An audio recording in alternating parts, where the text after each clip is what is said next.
talvez para começar, não sei se pode me dizer quando você nasceu e onde cresceu. Ok. Então, eu nasci numa aldeia do Planalto Mirandês, portanto, em Miranda do Douro, numa aldeiazinha chamada Picote, e nasci em 1960. Portanto, já lá vão 63 anos. E depois, eu, quando tinha 10 anos, saí dessa pequenina aldeia e vim estudar para Braga, onde estou hoje, não é? Estudar para um colégio de freiras com 10 anos. Estive nesse colégio até aos 19 anos. E depois saí para entrar na faculdade. Pronto. Quando estudava no colégio, é um colégio de freiras e raparigas, quando eu estudava, podíamos ser em anos para aí 200 meninas. Era muita gente. Mas quando você estava em Picote, quando era mais pequena, você ia para a escola também? Sim, lá tínhamos, eu fiz a primeira e a segunda classe lá. Tínhamos na aldeia, tínhamos escola. Na altura eram escolas, os alunos eram separados, eram duas escolas. Era uma para meninas e outra para meninos. E então eram eram duas casas e eram separadas ao meio. De um lado, meninas, depois não. Quando foi o 25 de Abril, eu estava no colégio em Braga. Lembro-me muito bem. Eu tinha 14 anos. Ia fazer 14 anos, porque foi em 1974, portanto tinha 13 anos.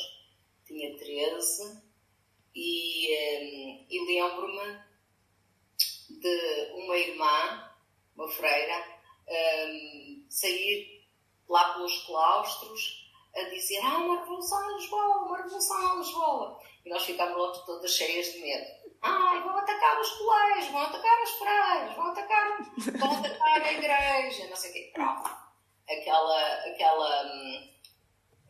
Aquele medo, não é? De atacarem, por estávamos, não é, no colégio, e elas tinham também muito medo. Fossem os comunistas, eles tinham muito medo que viessem os comunistas e que incendiassem os colégios. Pronto. Então passaram-nos, pelo menos a mim, passaram-me um bocado esse medo. Pronto. Então fomos todos para a televisão ver o que é que se estava a passar em Lisboa. Depois, como é que eu sentia a revolução também? Na própria escola. Principalmente em 1975, não é? Porque depois houve assim uma grande confusão nas escolas, havia muitas greves, já se podia falar, os alunos entraram muito em revoluções, assim, em RGAs, em reuniões dos alunos contra os professores, aquelas coisas. E nós achávamos o máximo aquilo, não é? Porque às vezes não tínhamos aulas. Foi assim um bocadinho caótico das minhas lembranças. Também você viveu como essa ditadura muito nova, como você era pequena. Como eu tinha consciência da situação dessa... Nós não tínhamos, eu não tinha essa consciência. Para mim era tudo normal. Era tudo normal. Só ficámos com medo foi quando então a irmã pronto, saiu, e depois sabia das conversas das freiras, elas tinham mesmo muito medo do comunismo e foi uma época um bocado conturbada, mas eu não tenho assim, porque a minha idade, não é? Eu lembro-me de uma coisa interessante, que era, alguns amigos que já eram mais velhos de falarem de livros proibidos. Eu lembro-me disso, de falarem de livros do Marx, não é? De livros que não eram do Gork. Só depois é que percebi, e porque depois começamos a falar nas aulas, percebes? Depois do 25 de Abril, os professores já começavam a falar. E eu lembro-me, às vezes, de ouvir os colegas a dizer: professora não sei quanto, e professora não sei quanto, ela era PIDA, ou ela era do governo, não sei o quê, ela não sei o quê. Pronto, essas coisas depois contavam-se imensas histórias. Mas, como a Revolução aconteceu mais em Lisboa, digamos que o resto do país viveu a coisa de forma pacífica. Só me lembro que houve atentados em Braga. Aliás, foi um padre e candidato a deputado pela União Democrática Popular. Morreu a 2 de abril de 76, vítima de um atentado à bomba no carro onde seguia juntamente com uma estudante. Pronto, foi isto. Eu lembro-me bem disto. Pronto, de haver algumas mortes, não muito, mas digamos que as minhas memórias são positivas. Como eu era miúda, não sabia nada de política, não entendia, portanto, e também não entendia que vivíamos sobre uma ditadura. O que era uma ditadura? Pronto, só mais tarde, quando tinha 16 anos, é que eu comecei a entender, porque tínhamos uma cadeira no sexto ano. Nós tínhamos uma cadeira que era Introdução à Política. Ok, na sua família vocês não falavam de política? Eram nas aldeias. As pessoas, os meus pais não sabiam ler nem escrever. O meu pai, se vivesse, fazia 100 anos no próximo ano. E eles não sabiam ler nem escrever. E, portanto, ninguém se interessava pelo que era. E já que cresceu numa aldeia, como era um lugar um pouco isolado, eu acho. Sim, era ali. As vias de comunicação eram muito poucas e más, e os acessos. Olha, eu quando vim estudar em 1970, só 4 anos depois, é que se deu o 25 de Abril, eu demorava cerca de 12 horas para fazer 300 quilómetros. Já imaginas? E primeiro ia num comboio, era sempre no comboio, mas andava muito devagar, tinha que se fazer paragens. Eu saía às 5 da manhã e depois só chegava por volta das 5 da tarde aqui a Braga. Agora faz-se em 2 horas e meia, não é? Com a autoestrada, assim. Foi uma grande evolução. Gostava muito de chegar lá, parece que vivíamos no fim do mundo, agora vivemos as 2 horas e meia, não é?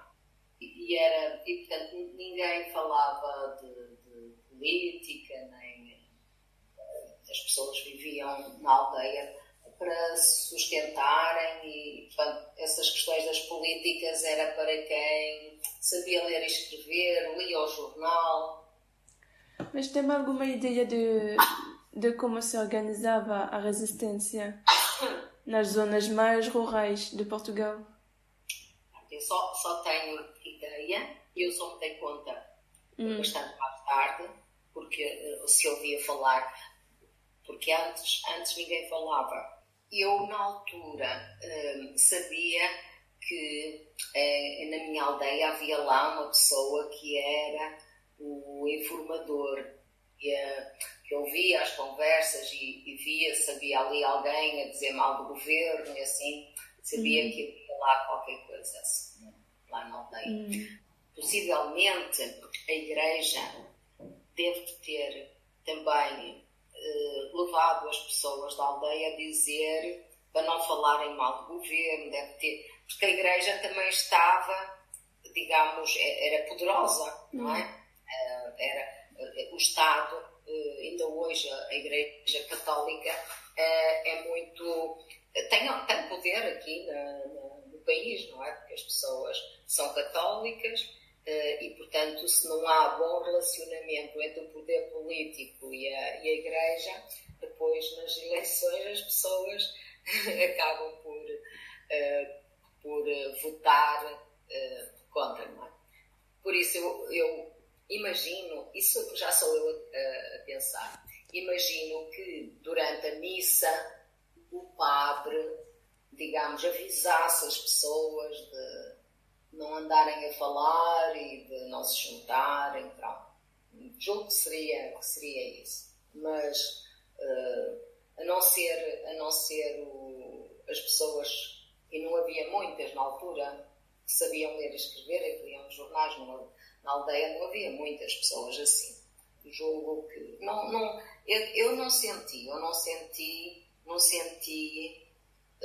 entendia, não sabia que havia perseguições, não, porque isso era mais, digamos, nas universidades, não é? Lisboa, Braga não tinha nenhuma universidade nessa altura, não é? A Universidade de Braga só surgiu em 76. Então, era Lisboa, Porto e Coimbra. Eram as universidades que havia. Eu penso que as pessoas não sentiram o 25 de Abril. Ou não fizeram, não sabia. Mesmo, por exemplo, eu vejo o meu pai. Ele nem se deu, entre 74 e os anos seguintes, ele não se deu conta, ele só se começou a dar conta que havia mudanças quando o Estado começou também a dar subsídios, começou a olhar para as pessoas e a ver melhor qualidade de vida.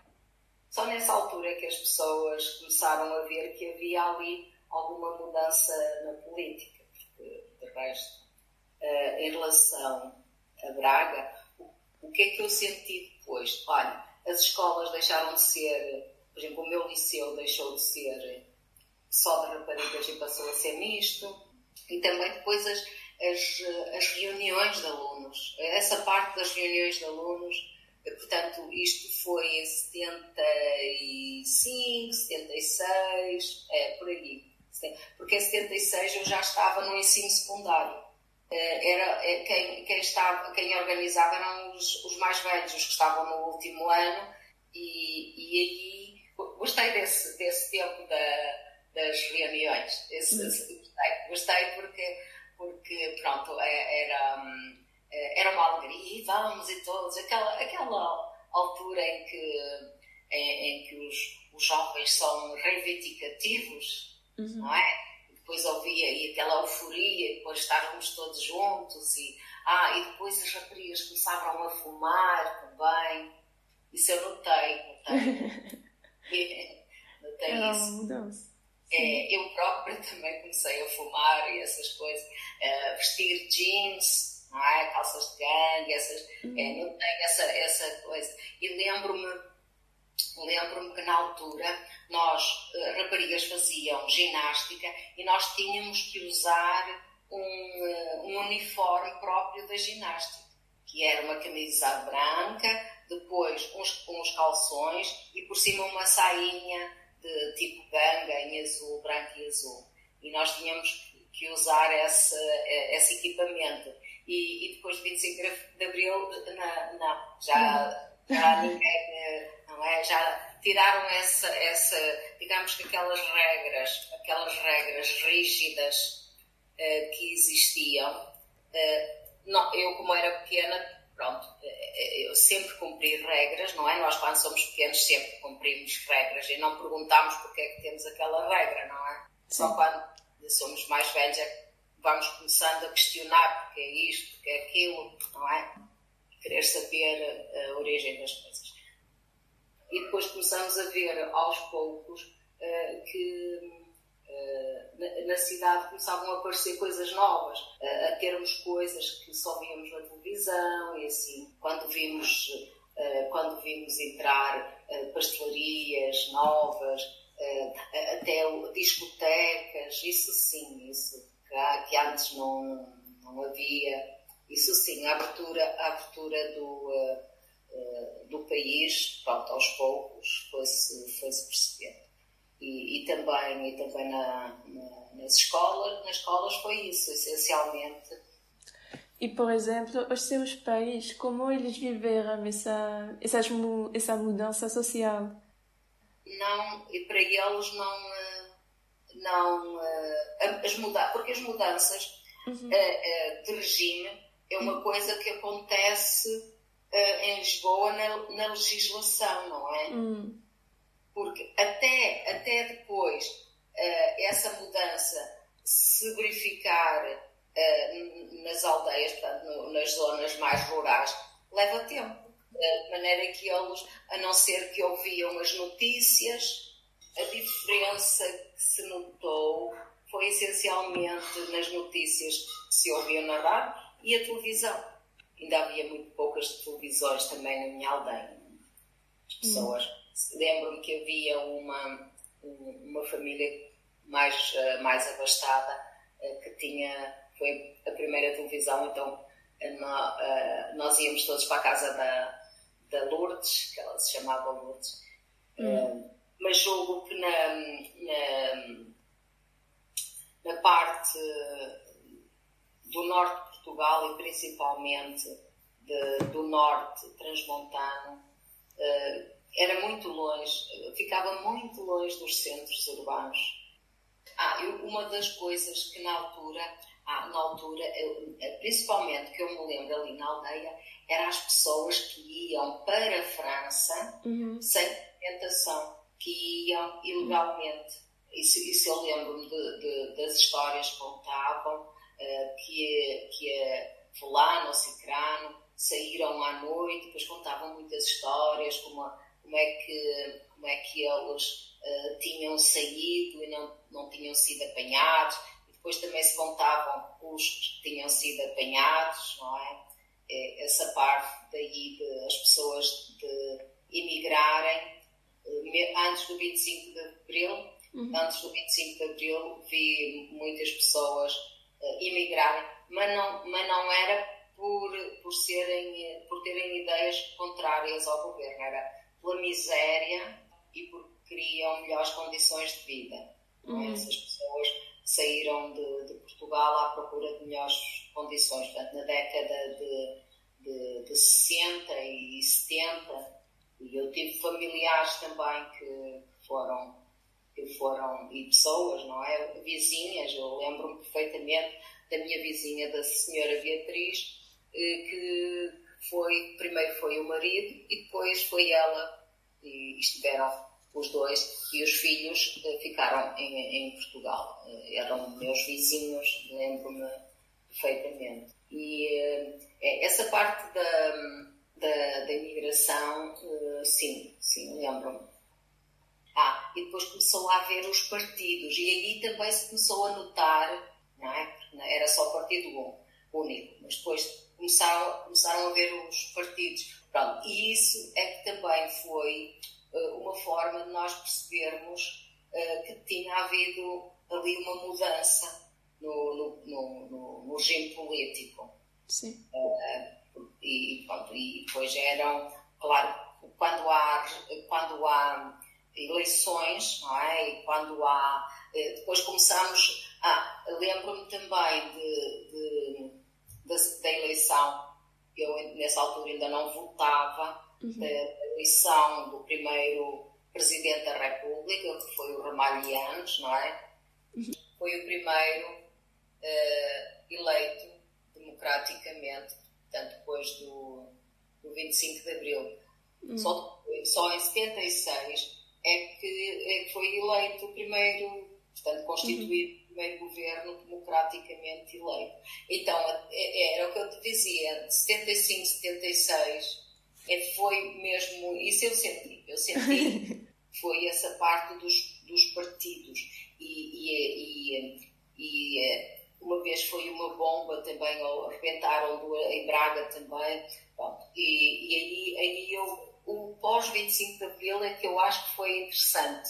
Eu lembro-me da confusão que era, e também dos partidos, e depois das pessoas poderem falar, e, portanto, estavam ansiosas por pertencer ao partido A, B ou C, não é? E depois fazerem-se aquelas campanhas. Pronto, isso aí foi, tudo parecia pacato e parece que não acontecia nada. E de repente foi uma coisa, essa parte eu acho que foi assim interessante. Sim, havia muitas manifestações? Sim. Até 77, 78, até mesmo à década de 80, sim, foi porque, repara, havia uma ditadura para entrar numa democracia. Ainda hoje nós estamos a consolidar a democracia, não é? Sim. A democracia ainda não está, e às vezes até parece que está em causa, não é? Mas os primeiros anos das pessoas sentirem que... Eu não sei se algumas pessoas possivelmente já tinham compreendido que em Portugal vivia-se uma ditadura porque viviam noutros países onde não havia ditadura e perceberam a diferença entre viver cá dentro e viver lá fora, não é? Mas muitas pessoas cá dentro não deviam ter nem sequer esse sentido. Primeiro, porque nós tínhamos uma taxa de analfabetização muito grande. A ditadura nunca investiu na educação. Em cada 4 portugueses, não sabia ler e escrever. É muito. É muito. Antes só era obrigatório fazerem a 4ª classe. É assim, os pais que não tivessem rendimentos para mandar os filhos estudar para fora, na aldeia era assegurado até à 4ª classe. E depois tinha que se ir para fora para os centros urbanos. O que quer dizer que muitos avós de jovens atualmente não fizeram mais do que a 4ª classe. E muitos jovens, alguns ainda crianças, começavam logo a trabalhar. Trabalhar em quê? Em campos? Ou... Sim, e outras coisas. Podia ser, por exemplo, nas cidades, podia ser em ofícios de sapateiros, outros ofícios que havia na aldeia. É provável que fosse trabalhar no campo para ganhar algum dinheiro para dar à família. E por isso é que muitos emigravam. Por isso, com o 25 de Abril, temos sempre que fazer esta ligação com a educação. Ok, então vá, amanhã voltamos a encontrar. Até amanhã. Até amanhã. Tchau, tchau. Tchau.